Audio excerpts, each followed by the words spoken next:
navigating gender dysphoria coding and billing. So I personally have a lot of experience working with this patient population, and I'm excited to share some of my insights that have helped other organizations take care of patients and do so in a way that is respectful of the process and also ensuring patients' right to confidentiality. So we'll talk about all of these areas. We're going to talk about really the codability of gender dysphoria, some of the appropriate terminology and language that you want to be mindful of. It's really important. Language is really important, especially for this patient population. So we're going to talk about the right language and some of the language that should be avoided. And then we'll talk about CPT codes that are applicable, ICD-10 CM codes, as well as HCPCS and modifiers. So the codability of gender dysphoria. And then we'll also talk about some of the evaluation and management services that are very commonly provided to patients that are that have gender dysphoria. And then we'll talk about some procedural services and some processes that you want to have in place to facilitate not only coverage for the patient, but ensuring that your organization is going to receive payment for the services that they're providing.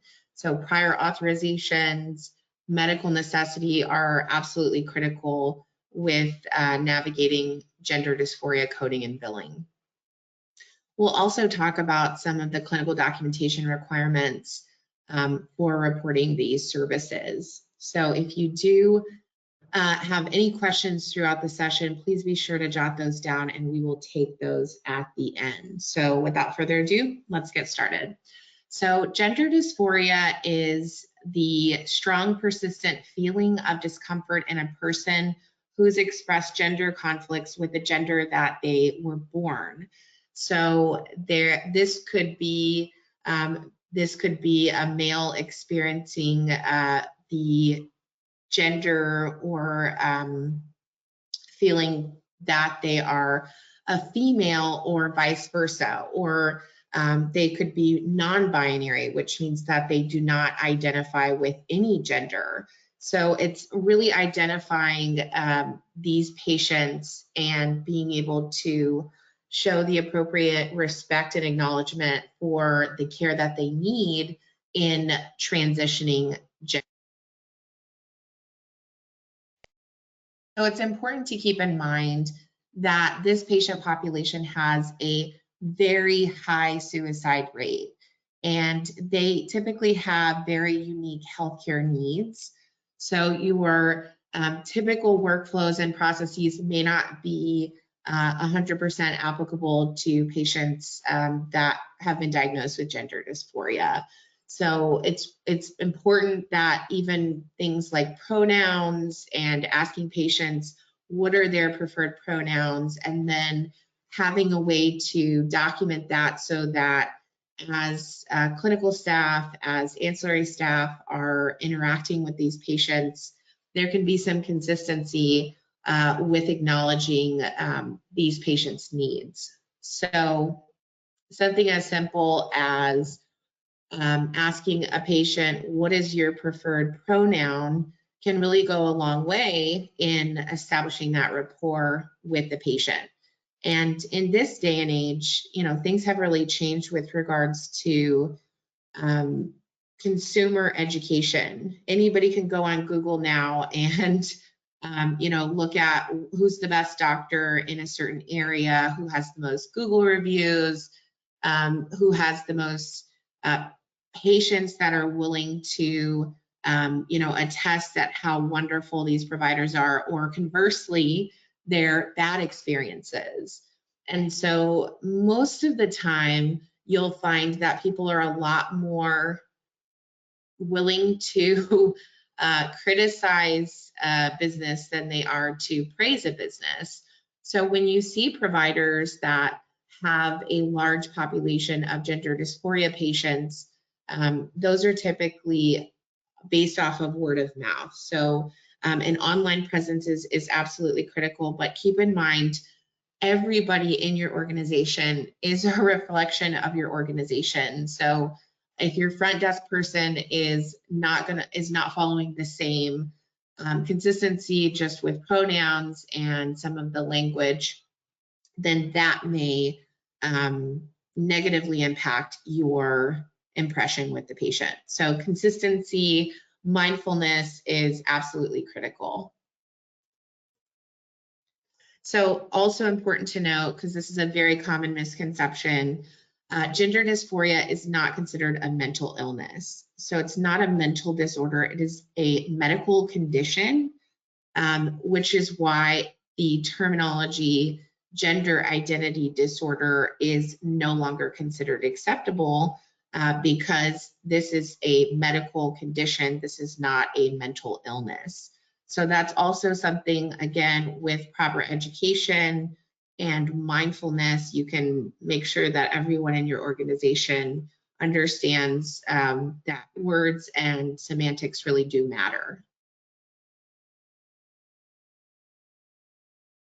So some words you want to avoid.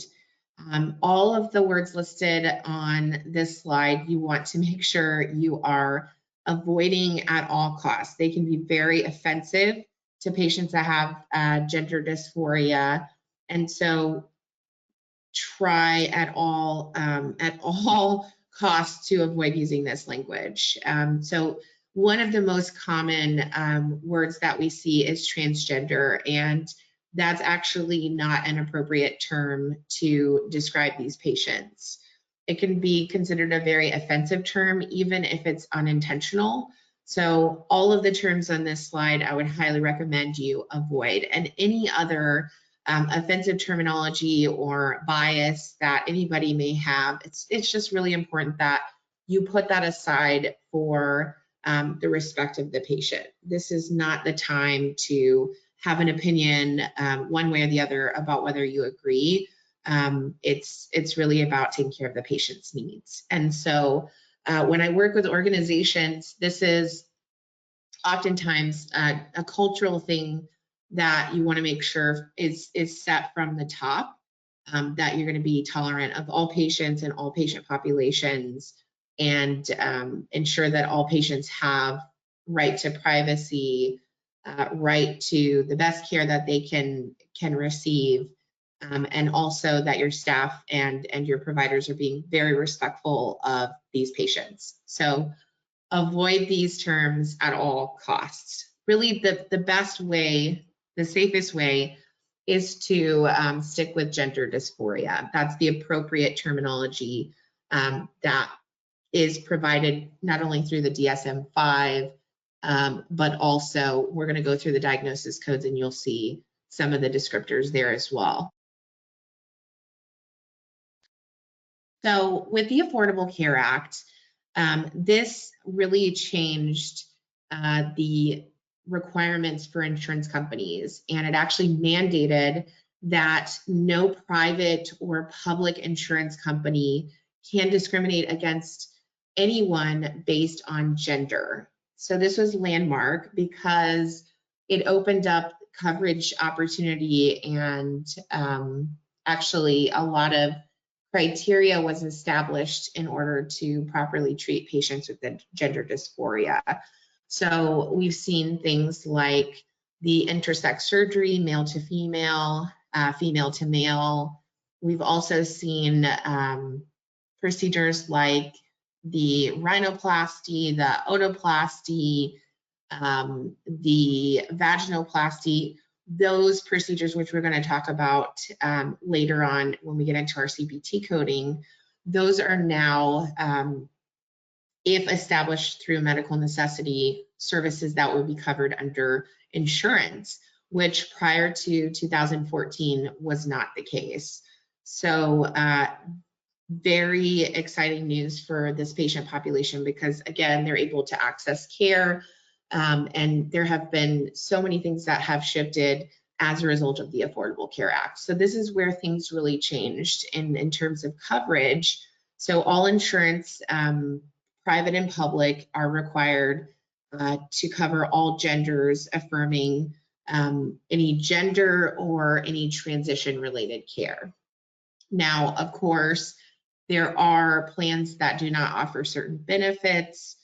Every patient's insurance is different, and it can get very complicated in terms of who covers what and how much they cover, and if there's any maximum, or if the patient has a cost share. Of course, there's all of those nuances as well. But this really established the precedent that insurance companies would cover care for gender dysphoria. So there have been some legal challenges. Some insurance companies have actually sued the government for these requirements, and that continues to develop even to this day. We also saw with the Affordable Care Act the pre-existing status requirement removed. So also opened up coverage and benefit opportunities for these patients. So every payer is different. We talked about that a little bit. Every insurance company and what they offer, what they cover, how much of the things that they cover, if there's any maximum lifetime, or if the patient has a certain cost share or a co-insurance, that's all going to be very plan and insurance specific. And the patient's policy is ultimately going to determine what is covered, when it's covered, and how much your organization is going to get paid for providing those services.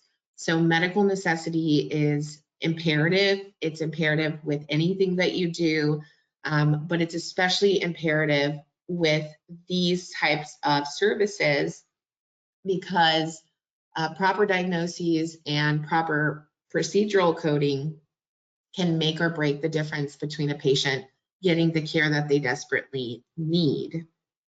So with regards to medical necessity, this is communicated through comprehensive clinical documentation as well as very specific ICD-10 CM coding. That's really where we see the medical necessity justified. And then, of course, prior authorizations. So for anything that is expensive, with regards to medications, with regards to surgical procedures, imaging, those are typically going to require prior authorization from the insurance company. Depending on the insurance company you're dealing with, everybody has a different process, but you will need to have someone that is tasked with obtaining those prior authorizations, again, specifically with gender dysphoria patients. So medical necessity remains to be the overarching criteria for payment.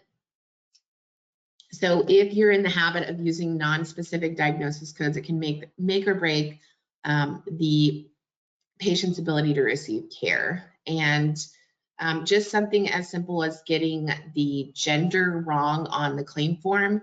So for example, the patient identifies as a male, but were born as a female, and that's the information that the insurance company has, then you would need to use that female identifier on the claim to ensure clean claims payment, even though that's not the gender that the patient identifies with. So that requires some mindfulness and some processes internally to make sure that you're communicating appropriately with the insurance company to not only get prior authorization, but also get paid, and then also communicating with the patient in a way that is respectful of their condition.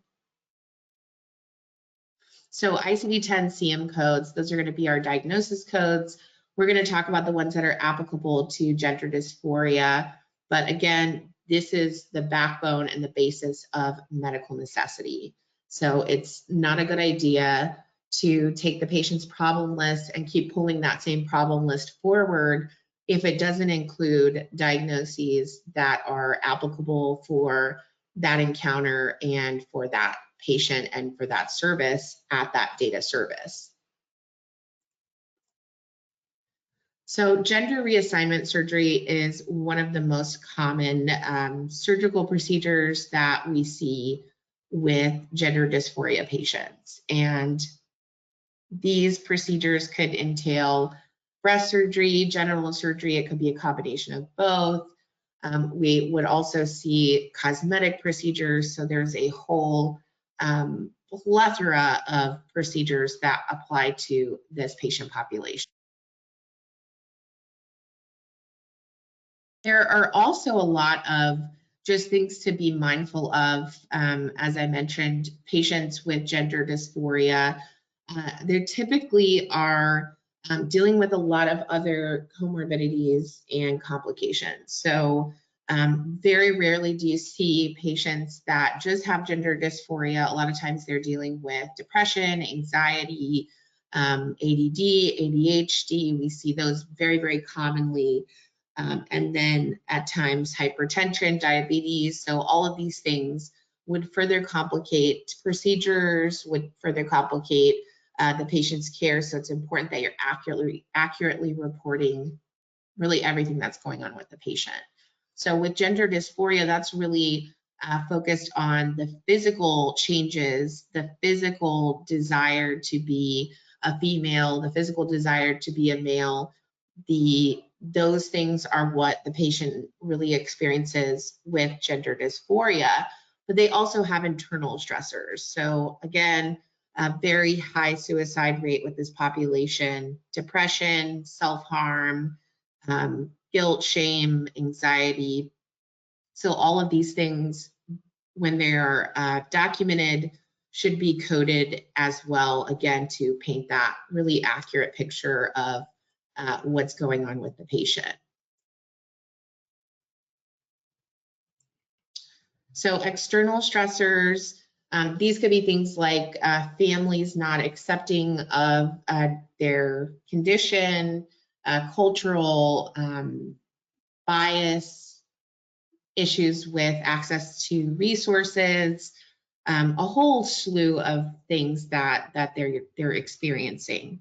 So I say this just so that everyone's mindful of the types of things that these patients deal with, so that you can make sure your internal processes align, so that you're not adding to the stress of these patients, you're actually helping to facilitate their care.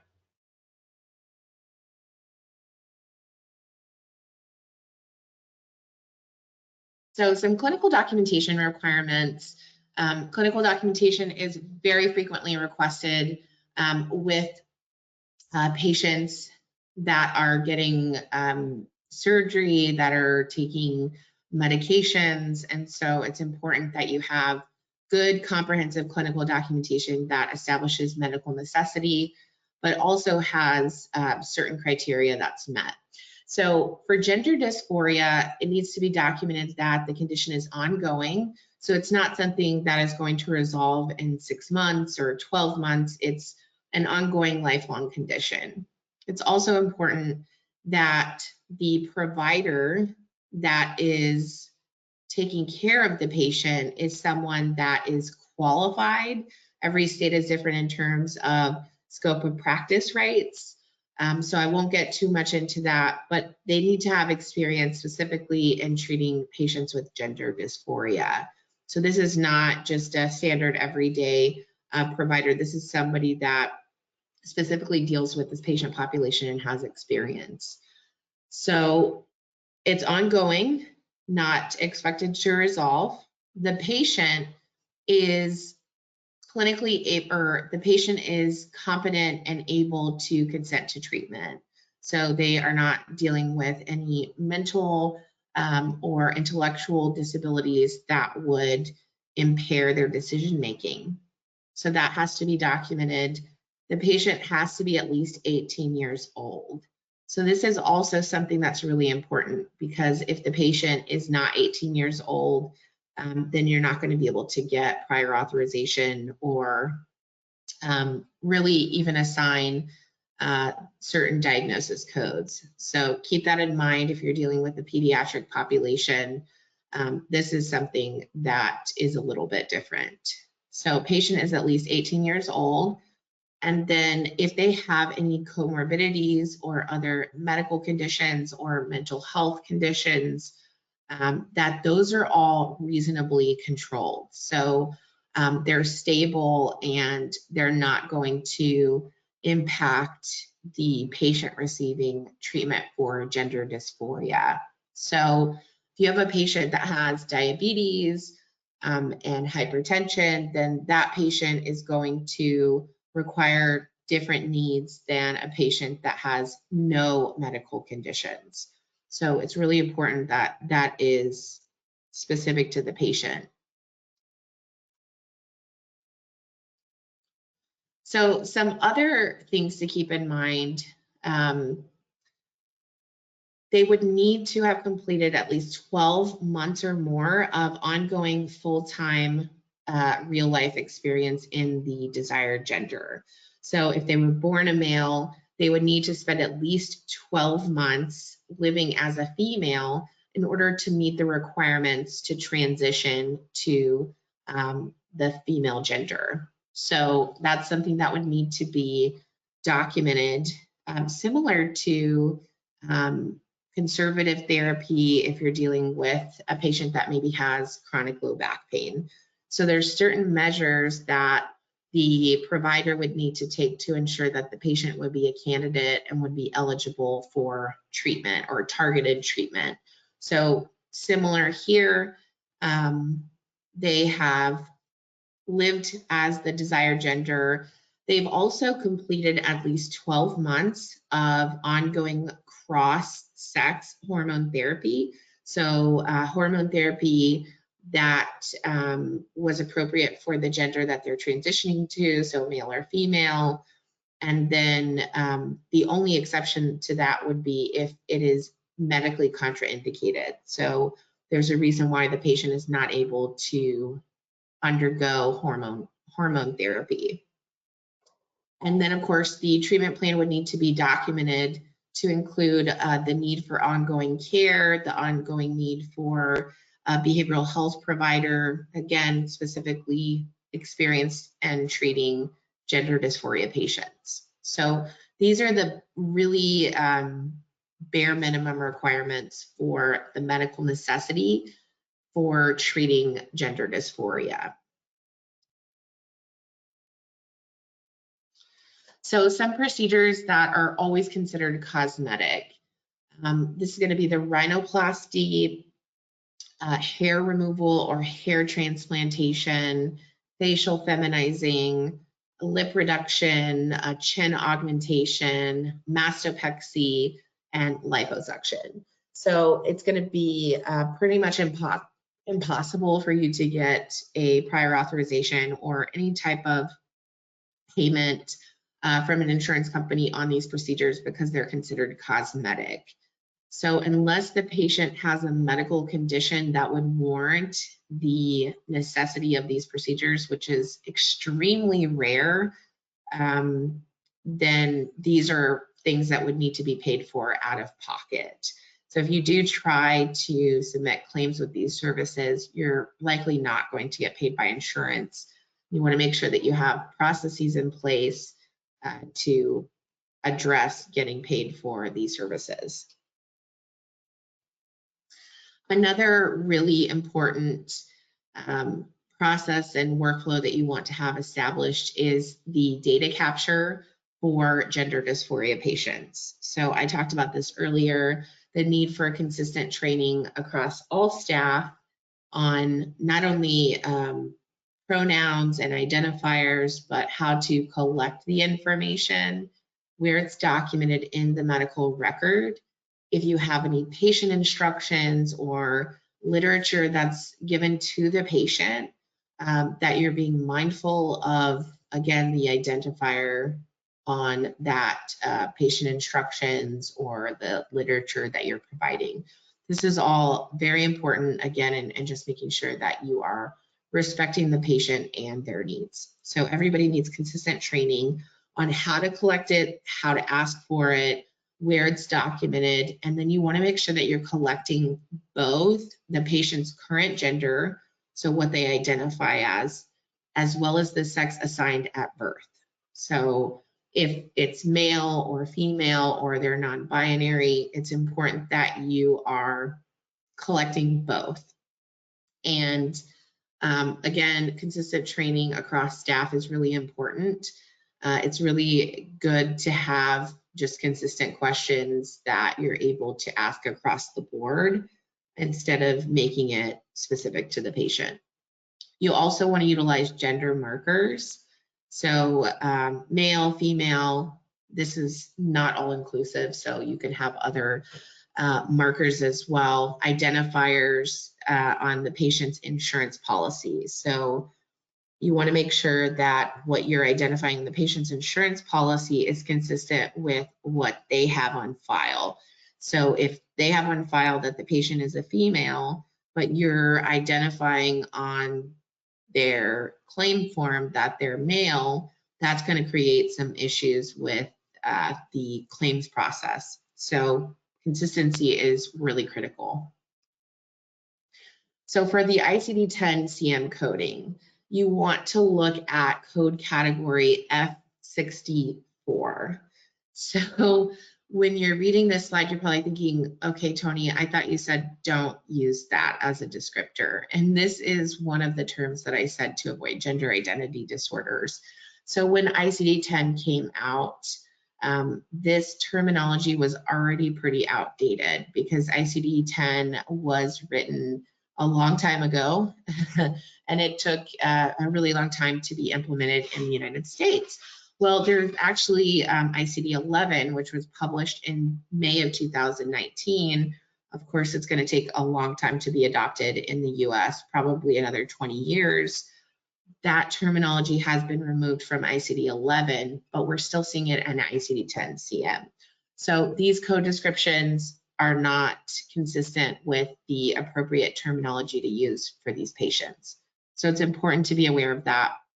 So the F64 code category is where you're going to find the codes applicable for gender dysphoria. F64 is not a diagnosis code, it's the code category. So just keep that in mind, because I've actually seen that on some super bills and in some systems incorrectly identified as a diagnosis code. And if you submit that code, it's not a complete code. So just keep that in mind. So again, I'm not going to read these descriptors because these are actually all on my list of do not use these terms.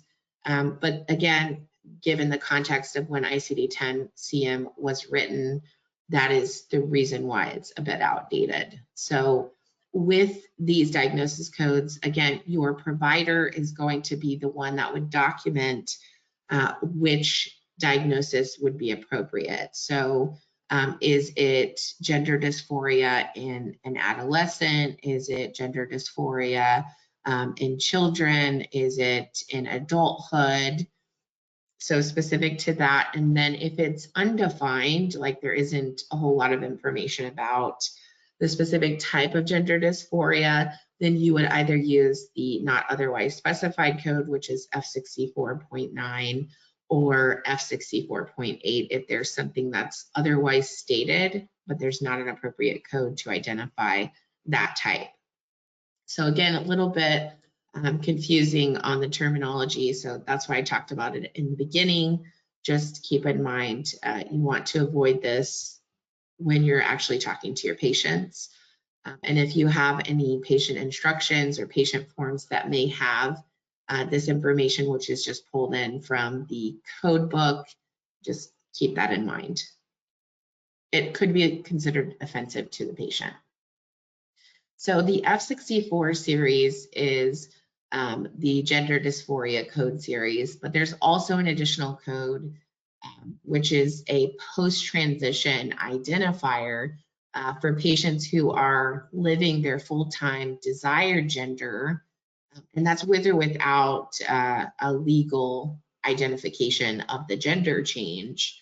These are patients that have undergone the hormone therapy, the intersex change therapy, psychotherapy, any type of counseling that would be related to gender transition. So all of that process would be associated with this code. So Z87.890, this is an additional code that you would add to all claims relevant to the patient, just to identify that the patient was born as a female, they had a gender reassignment surgery, and so this actually identifies that that patient has already undergone that and they have a personal history of gender reassignment. So this is an important code to keep in mind, sometimes reported with the F64 codes, in addition to other diagnosis codes that are appropriate for the patient. So there are a lot of other diagnosis codes that could be applicable to these patients. You want to make it patient specific. So again, I mentioned the high rate of suicide in this patient population, the high rate of other comorbid mental health conditions. So those would be things that you would want to consistently report for patients that have gender dysphoria, but also experience other conditions. So ICD-11 came out in 2019. We've got a long time before we'll have to worry about making the transition from 10 to 11. But again, just keep in mind on the terminology with ICD-10, it is a little bit outdated, actually a lot outdated. So for CPT coding, there are different categories of services. So evaluation and management services is going to be the most commonly reported service across all patients. Everybody goes to the doctor, everybody goes to see their healthcare provider. So that is where we would report evaluation and management services, prolonged services. So there were some changes to 2021 for prolonged services. So we'll talk about that a little bit, but these are very common for gender dysphoria patients because typically providers are doing extensive counseling, extensive work dedicated to that patient, sometimes before or after the patient encounter. So we'll talk about how to report those services. Targeted counseling, voice therapy, talk therapy, and then some of the surgical procedures for intersex surgery, breast surgery, and then we talked about already some of the cosmetic procedures.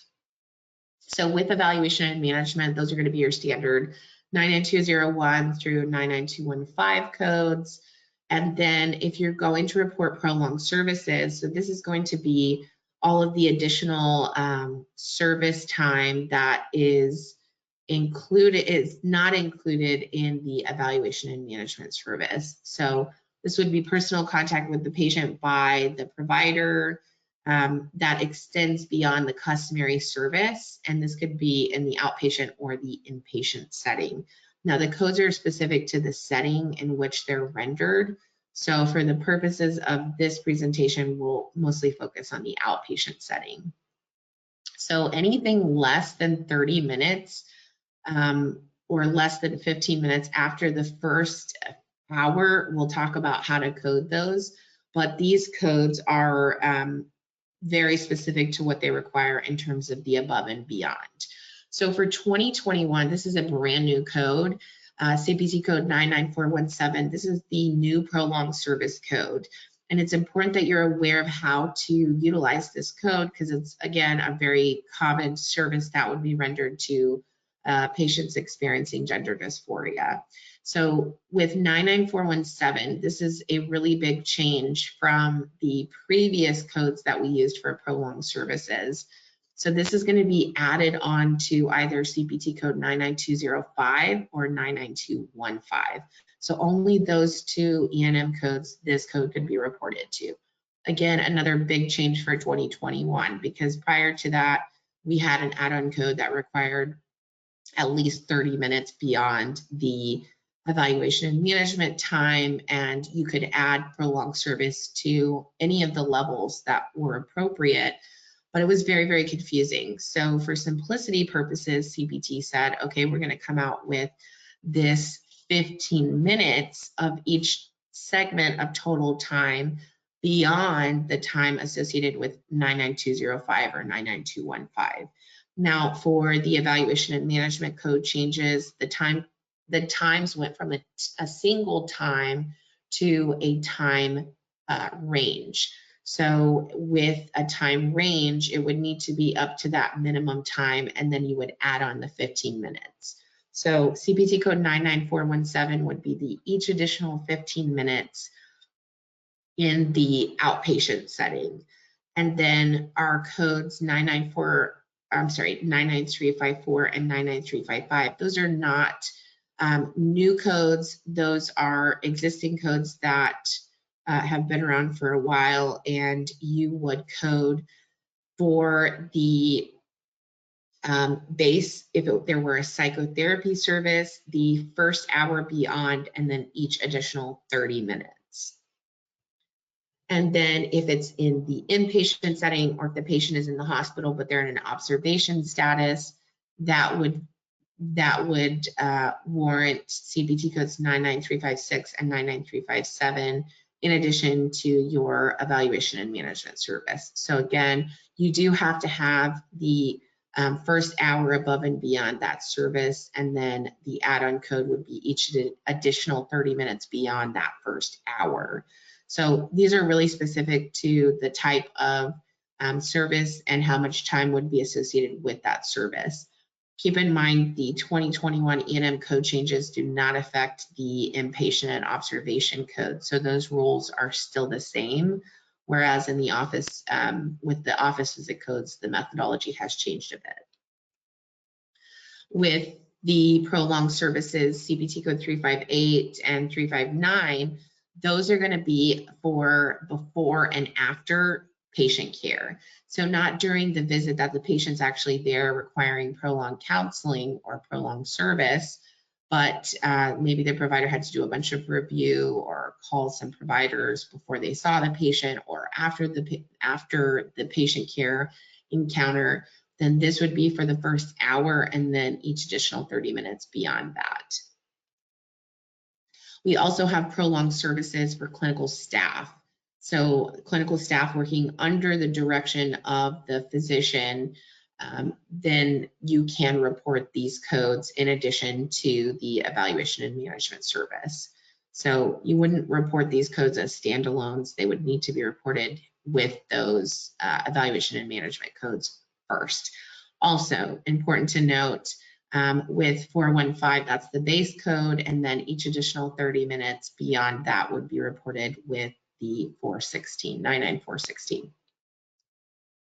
So targeted counseling is also a service that I see commonly reported with patients that are being treated for gender dysphoria. So if they have any type of specific risk factors, or they need specific counseling on gender therapy, then they could be reported under these targeted counseling codes. And these can be reported in addition to an evaluation and management service. So these are not part of the evaluation and management service. This is separate counseling, which would require that significant and separately identifiable reason. So these are time-based services in 15-minute increments.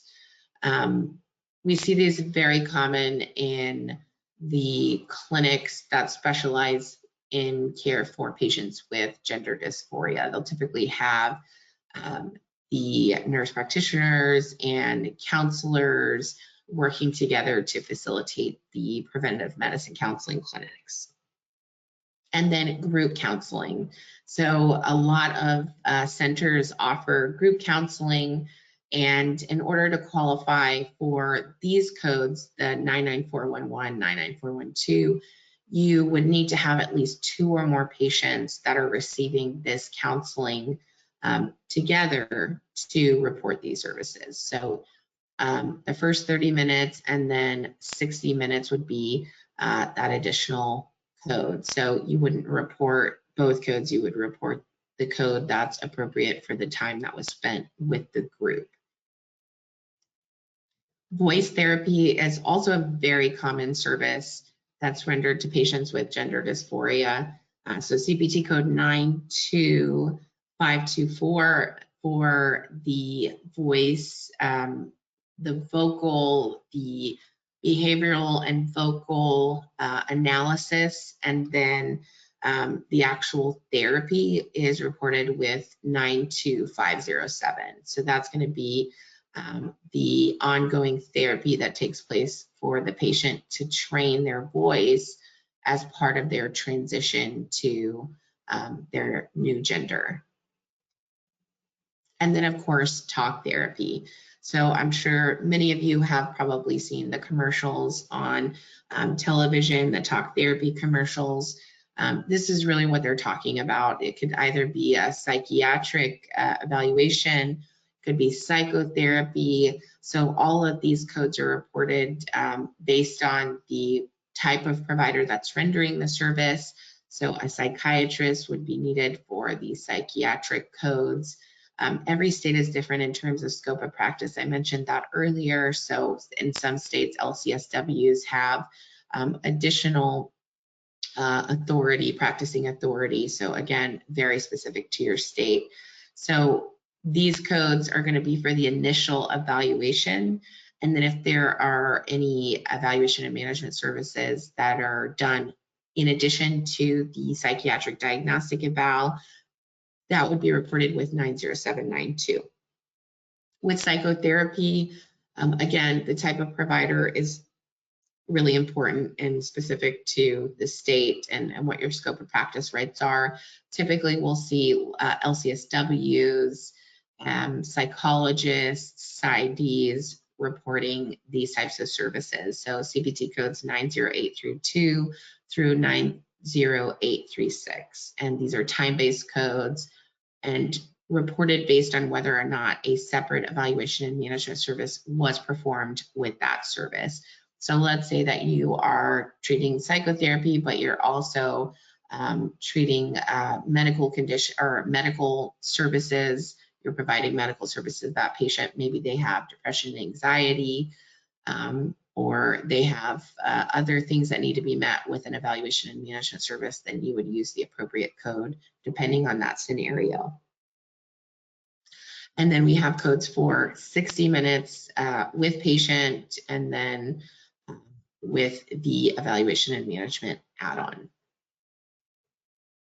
Keep in mind, the prolonged service codes can be applicable to these codes as well with talk therapy. So prolonged services can apply in other areas. With the psychotherapy, again, we have the group therapy. So if this is a family group therapy session, then that would be CPT code 90849. And then group psychotherapy, so 2 or more patients that are not considered a family, that would be reported under 90853. So we're seeing a lot of changes with therapy and psychotherapy, of course, with the pandemic. Specifically, a lot of these services are being rendered via telehealth. So that's also a consideration if you are rendering these services via telehealth, psychotherapy, or psychiatric evals, the codes that have been approved to be rendered via real-time audio video. That's also something that you would want to consider in your process of submitting claims. So psychotherapy for crisis, so a patient is in an active state of crisis, those are reported with separate codes. So CPT codes 90839, 90840, and they are time-based. They do need to have documentation with regards to what the crisis is. So if the patient is suicidal, if they are in a full-blown anxiety attack, panic attack, then that would be something that would need to be documented and also coded for in addition to gender dysphoria. And then for our surgical procedures, so again, we have a lot of variation depending on the specific procedure that the patient needs to transition. So mastectomy, mammoplasty, these are 2 codes in the breast section that we see very common.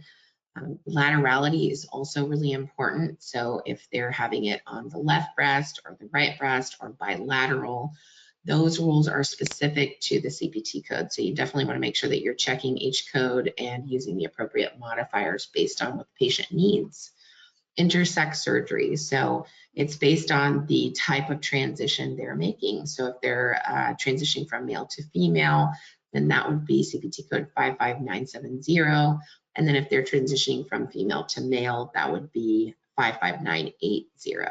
So not a whole lot of things to report there. Again, the documentation is really specific to the type of procedure that's being reported.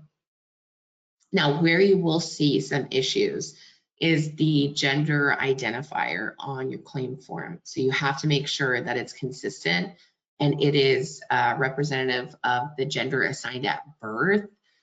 If that's what the insurance company has on file, that's the legal identified gender. Again, you want to make sure that you're reporting it appropriately.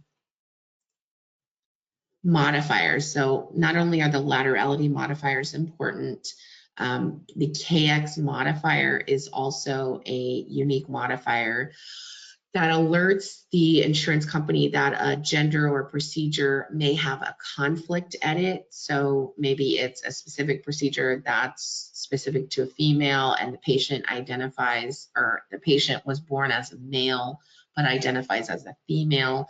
That's going to alert the insurance company that excuse me, there's an extenuating circumstance and they need to actually review what's going on instead of putting it to a gender conflict or a gender diagnosis conflict edit. Otherwise, it will error out and you'll likely get either a rejection or denial for the claim. So the KX modifier is not just a Medicare specific modifier. Most other insurance companies acknowledge that modifier as well. And then if you are in an institutional setting, so if you're reporting for the institutional providers, code 45 is a really important identifier. So ambiguous gender category, again, just a descriptor that's a little bit outdated, but this alerts the payer for the institutional provider that the gender or procedure or the diagnosis is not an error, again, that conflict edit. And so this allows for those sex-related edits to be bypassed. And these can be a real pain if you're not putting the information in and keeping things consistent, because it can hang up the facilitation of your claims. So KX modifier and code 45 are critical aspects of reporting these codes or these services for gender dysphoria patients.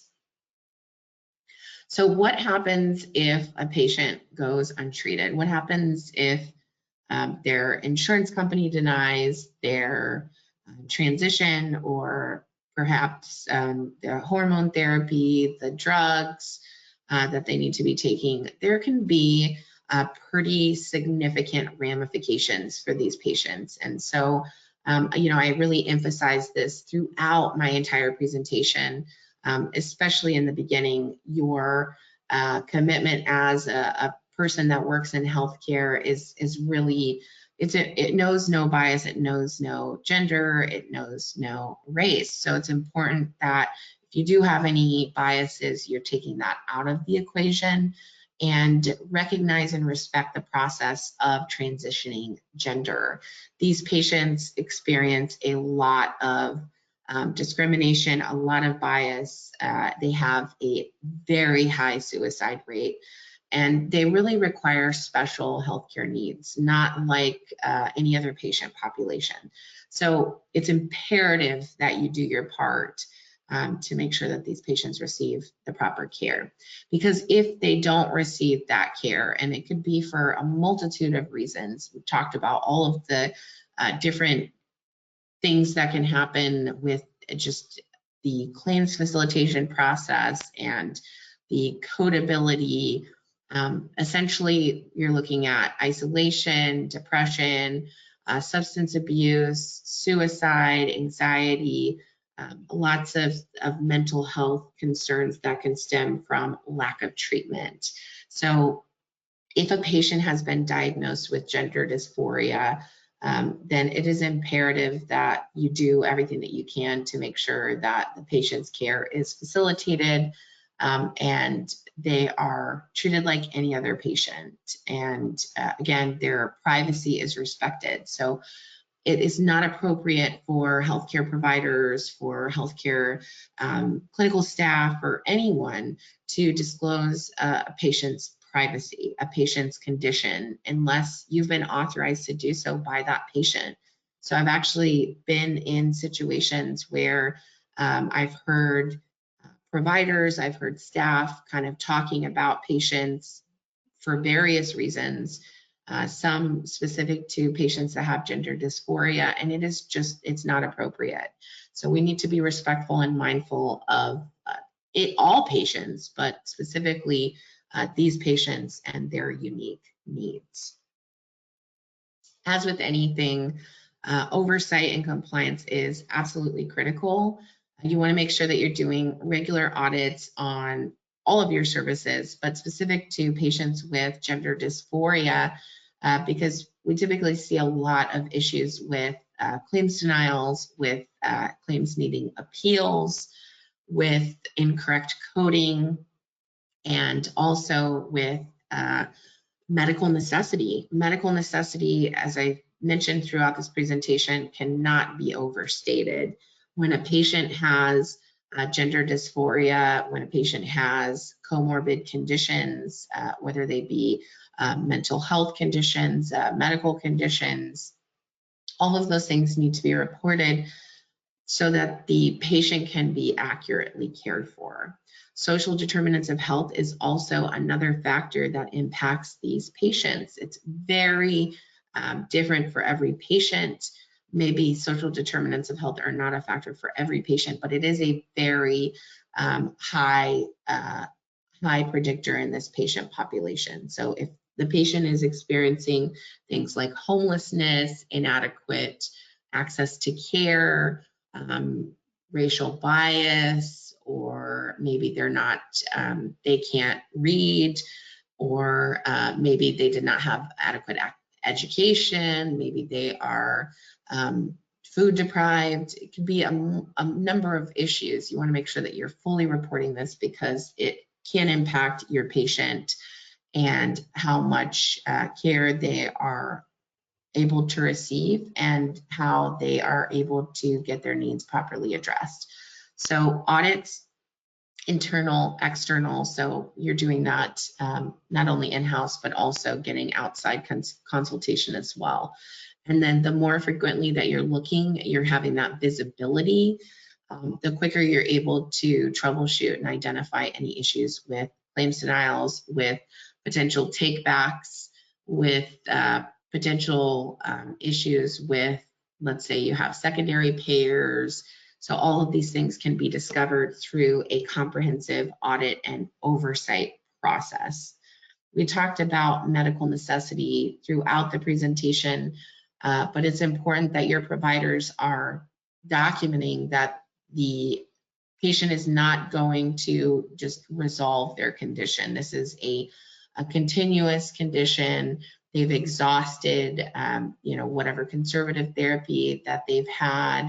They've actually lived as their reassigned gender for a period of 12 months or more, and that should be described specific to the patient. So I know that it's great to use templates and all of these documents that help streamline the documentation process, but it's important that it's patient specific. I've had providers that document that the patient is a female, and everywhere in the note it says that the patient is a female, but the patient is actually a male, and so the templated documentation is not doing the provider any favors because it's asking questions that are specific to the wrong gender. And this is in general, not just specific to gender dysphoria patients, but it's important that you're mindful of those resources and how they're being used. So with the clinical documentation, that's going to support the medical necessity, which is going to then support your oversight and compliance efforts, because at the end of the day, compliance all comes back to comprehensive clinical documentation and the ability to report all of the information. So some of the references that are used that I highly recommend you refer to if you are an organization that is treating a lot of patients with gender dysphoria, the American Health Information Management Association, HEMA, the American Psychiatric Association, the APA, ASHA, which is the American Speech Language Hearing Association. They have some excellent resources on the voice therapy, if there's any speech language pathology. So definitely check that out. The CDC, we talked about ICD-11 and the timeline on that. So again, keep that in the back of your head. It's not something that's happening today, but definitely coming down the pipeline. HHS, DSM-5. So the DSM-5 is the manual that includes the all of the mental disorders. So with DSM-5 and ICD-10-CM, we saw quite a bit of integration